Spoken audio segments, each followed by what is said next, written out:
नमस्कार।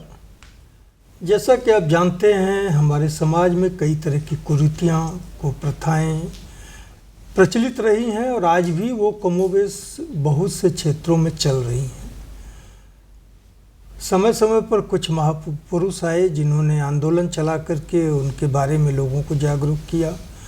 कुछ शिक्षा का प्रभाव बढ़ा और कुछ आर्थिक गतिविधियाँ हुई जिससे समाज में एक नई चेतना पैदा हुई। तो उन तमाम कुरीतियों पर ब्रेक तो लगा, रोक लगी, लेकिन समूल उनको नष्ट करने में आज भी शायद हम कामयाब नहीं हो पाए हैं। उनमें एक बहुत बड़ी समस्या है बाल विवाह की।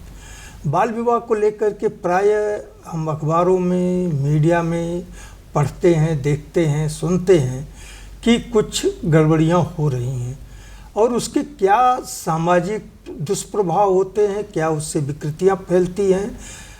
इन चीज़ों को ध्यान में रखते हुए सरकार भी समय समय पर दिशा निर्देश देती है और हमारी जो न्यायपालिका है वो भी एक गाइडलाइन जारी करती है कि बाल विवाह जैसी एक कुप्रथा को समूल नष्ट किया जाना चाहिए एक स्वस्थ समाज और एक विकसित देश के लिए।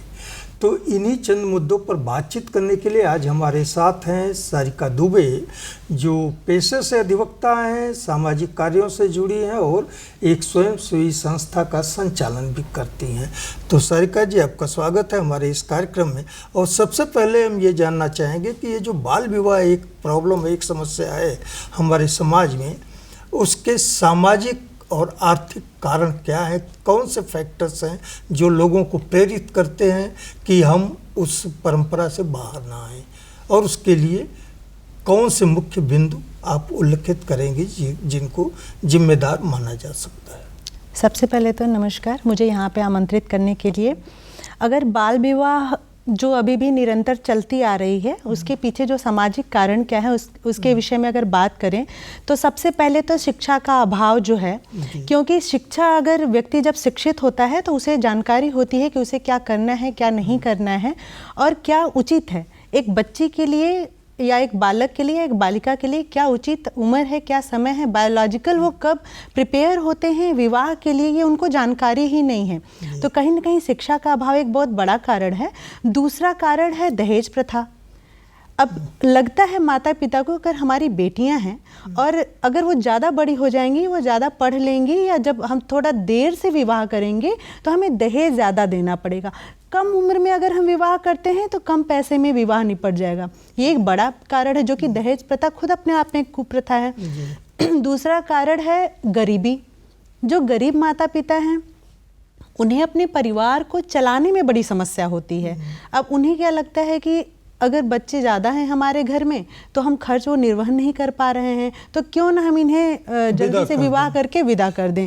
तो ये जो बहू भी तो लेके आएंगे, वो ठीक है। ये एक बड़ा कारण है। लड़कियों को लेकर ज़्यादा है कि वो कहीं ना कहीं लड़कियों को शुरू से बोझ माना जाता है और ये कहीं ना कहीं ट्राइबल एरियाज में ज़्यादा होता है। आप देखेंगे जो ऐसे राज्य हैं जहाँ पे ऐसे क्षेत्र हैं, वहाँ पे ऐसी चीज़ें अभी भी बहुत ज़्यादा हैं। तो ये सब एक फैक्टर्स हैं जो बड़ा कारण है, जिनकी वजह से ये अभी भी एक कुप्रथा निरंतर चलती आ रही है। जी। लेकिन जो जैसे आपने कहा ट्राइबल्स, इसके अलावा जैसे राजस्थान वगैरह या दूसरे और राज्य हैं जहाँ ये परंपरा आज भी चल रही है, और मैंने तो ऐसा भी देखा है कि लोग पढ़े लिखे हैं, आर्थिक तौर पर संपन्न हैं, बावजूद इसके उसको प्रश्रय देते हैं। तो वो क्या सोच कुछ माइंड सेट ऐसा बन गया है, उनके मानस में ये बैठ गया कि नहीं, हमें बाल विवाह कर लेना चाहिए। वो वही कहीं ना कहीं मैंने कहा, अपने पूरे देश के 6-7 ऐसे अभी भी राज्य हैं जहाँ पे ये कुप्रथा अभी भी बहुत तेजी से चल रही है।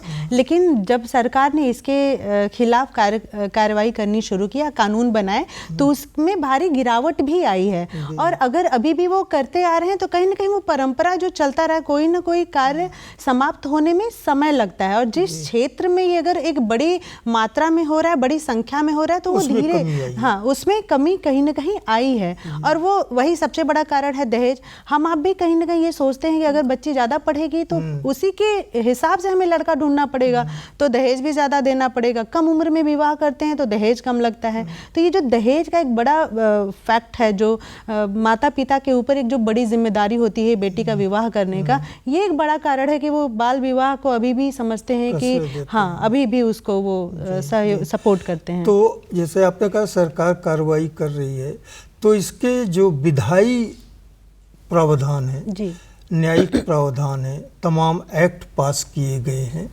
तो उन एक्ट्स में क्या विशेष गाइडलाइंस है, दिशा निर्देश हैं, और उसको न मानने पर क्या कार्रवाई की जा सकती है? जी, क्योंकि ये भी लोगों को मालूम होना चाहिए। जी जी। तो अगर हम कानूनी कार्रवाई पे बात करें तो 1929 में एक शारदा अधिनियम आया था। इसके पहले भी कुछ अधिनियम चल रहे थे, 1800 कुछ में था जी। उस समय राजा राम मोहन राय जी, जब उन्होंने इसके लिए क्रांति छेड़ी, शुरुआत किया इसका विरोध करना, उस समय तो 12 साल से पहले कम उम्र के बच्चियों के विवाह हो रहे थे, गोद में बिठा के विवाह, मतलब पैदा हुआ नहीं कि विवाह तय कर दिए, बच्चे बाद में बड़े होते थे, विवाह पहले हो जाता था। लेकिन जब ये 1929 में जो अधिनियम आया तो वो बालिका का उम्र बढ़ा के 14 साल कर दिया और उसके बाद बालक का बढ़ा के 18 कर दिया। लेकिन अभी जब लगा कि नहीं, ये भी कहीं ना कहीं बायोलॉजिकल लड़की 18 वर्ष से पहले विवाह के लिए लायक नहीं होती है। विवाह तो छोड़िए, अगर वो माँ बनती है तो माँ बनने के लिए, उस प्रसव पीड़ा को झेलने के लिए, एक माँ बनने के लिए वो पूर्ण रूप से तैयार नहीं है, ना ही मानसिक रूप से, ना ही शारीरिक रूप से। तो उसको फिर 2006 अधिनियम जो हमारा आया, बाल विवाह निषेध अधिनियम, उसमें इसकी जो आयु है वो बढ़ा के 18 और 21 कर दी गई। और अभी भी इस पे काम चल रहा है कि अब लड़की की उम्र जो है 21 कर दी जाए, अभी भी इस पे कार्य चल रहा है। और अगर ये नियम हम नहीं मानते हैं तो इसमें मतलब जो भी इसमें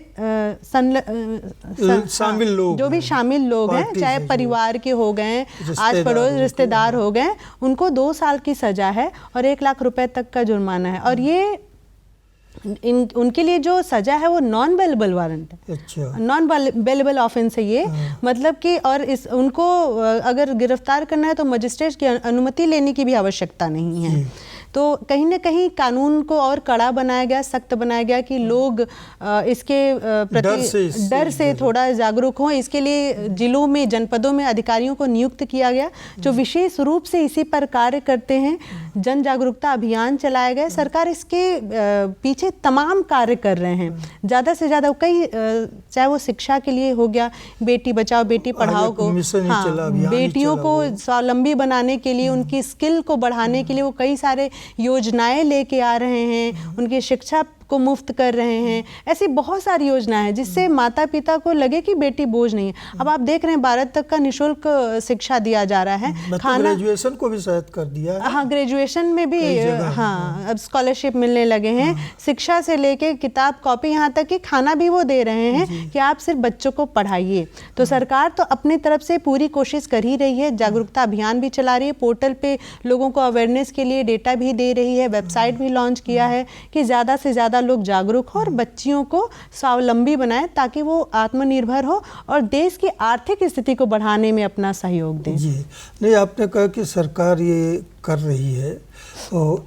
जैसे एक सवाल यहाँ उठता है कि आप, अगर हम जहाँ बैठे हैं बनारस और आसपास या यूपी, यहाँ बाल विवाह का क्या इस समय कुछ हो रहा है या एकदम बंद है? जी, ऐसा हमें लगता है, क्योंकि हम लोग जिस क्षेत्र में हैं, वाराणसी काफ़ी डेवलप क्षेत्र है, या फिर हम अभी शहरी इलाकों में रहते हैं। तो हम अभी, मैं पिछले साल की बात करूं तो बाल विवाह एक अभिशाप है करके मैंने एक स्लोगन पोस्ट किया। तो बहुत से लोगों ने मेरे पोस्ट पे कमेंट किया कि अब कहाँ बाल विवाह होता है। तो मुझे लगा कि उन्हें शायद इस कुएं से भी निकलने की आवश्यकता है। अभी उन्हें पता ही नहीं है, अपने ही क्षेत्र के विषय में पूरी तरीके से अवेयर नहीं है।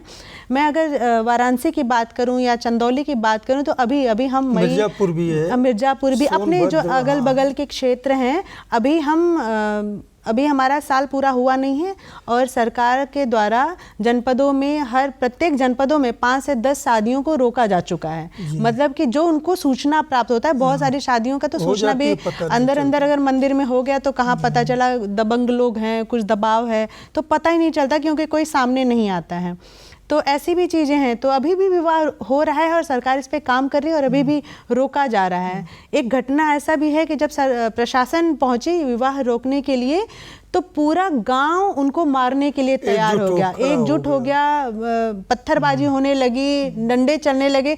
तो सोचिए कि जो सरकारी कार्यकर्ता हैं इस अभिशाप को मिटाने के लिए अपना जान जोखिम में डाल के इस कुरीति को मिटाने के लिए कार्य कर रहे हैं।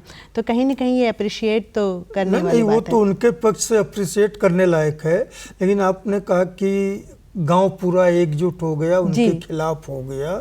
तो जैसे आप सामाजिक क्षेत्र में काम करती हैं, एक स्वयंसेवी संस्था चलाती हैं, तो आप अपने स्तर पर किस तरह से लोगों को अवेयर कर रही हैं, या जो ये किसी एक कुरीति के पक्ष में खड़े होने वाले लोग हैं उनको किस तरह से समझाने की कोशिश की जाती है और इसमें क्या किया जाना चाहिए?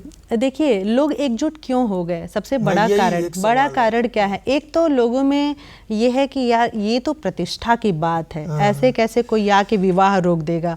एक तो ये होता है जो स्वाभिमान को ठेस पहुंच जाता है कि दरवाजे पे आके प्रशासन रोक दे, ये एक बड़ा कारण है कहीं ना कहीं। और ये स्वाभिमान सभी में होना जायज़ भी है, लेकिन यहाँ पे जो कारण है वो शिक्षा का अभाव है। उन्हें पता ही नहीं है कि वो उनके लिए नहीं, ये मतलब इसमें सरकार का कोई स्वयं का कोई लाभ नहीं है, लेकिन आपके लिए वो किया जा रहा है। ये बात बहुत देर से समझ में आती है। तो कहीं ना कहीं माता पिता को जागरूक करने की आवश्यकता है। हम लोग माता पिता को जागरूक करने के दिशा में काम कर रहे हैं कि उन्हें बताया जाए कि आप अगर बच्ची को भेजते हैं तो क्या क्या आपने जो झेला है, आप क्यों चाहते हैं कि आपकी बच्ची भी वही सारी परेशानी झेले।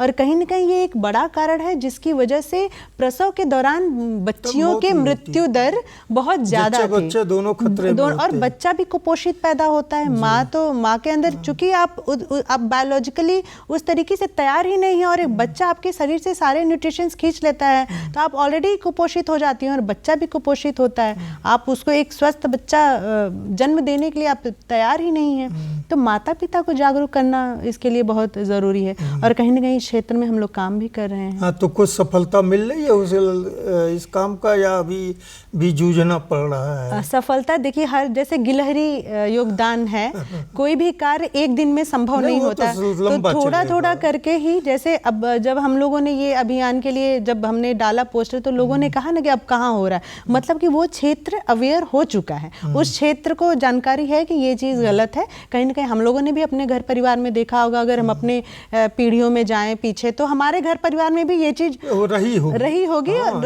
निश्चित रूप से रही है।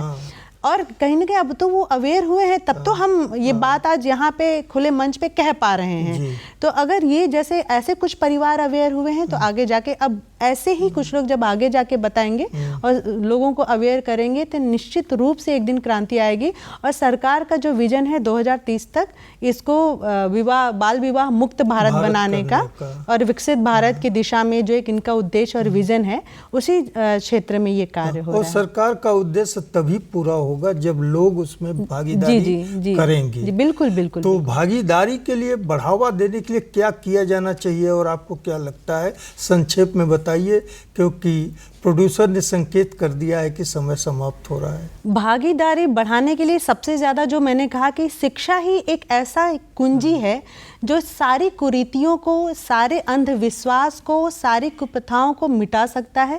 एक तो लोगों को शिक्षित करना है, और ऐसे जो कार्य कर रहे हैं, अगर कोई आपको ऐसी कुरीतियों के खिलाफ लड़ने के लिए जो सामने आ रहा है, जो जानकारी दे रहा है सरकार को, उनको कुछ प्रोत्साहन के रूप में कुछ रिवार्ड, चाहे वो धनराशि हो या सम्मान हो, उनको तो कहीं ना कहीं जब आपको एक रिवार्ड मिलता है, तो आपके अंदर का जो प्रोत्साहन होता है, कार्य के प्रति आपकी जो लालसा और जिज्ञासा बढ़ती है। तो ये बहुत जरूरी है, मुझे लगता है, किसी से कार्य करवाने के लिए। नहीं, आपने कहा शिक्षा, एक कारण आपने शुरू में कहा कि वो आर्थिक कारण भी है, आर्थिक दहेज का। तो अगर लोगों की आर्थिक स्थिति में सुधार हो जी, तो शायद इसको बिल्कुल करने में अगर मदद मिलेगी? मैं तो कह रही हूँ कि आर्थिक रूप से में भी सुधार तभी आएगा जब आप बच्चियों को भी, अगर घर में 2 बच्चे हैं और दोनों कमाएंगे तो निश्चित रूप से आर्थिक सुधार आएगा। आप बच्ची को भेज दे रहे हैं, सारा जिम्मेदारी तो बच्चे पे, बेटे पे आ जा रहा है। तो अगर बच्चियां खुद स्वावलंबी होंगी, खुद पढ़ेंगी और खुद शिक्षित होकर जब वो कोई भी कार्य करेंगी तो आर्थिक रूप से वो भी आपको स्वच्छंद भी होंगे। मिलेगा और देश की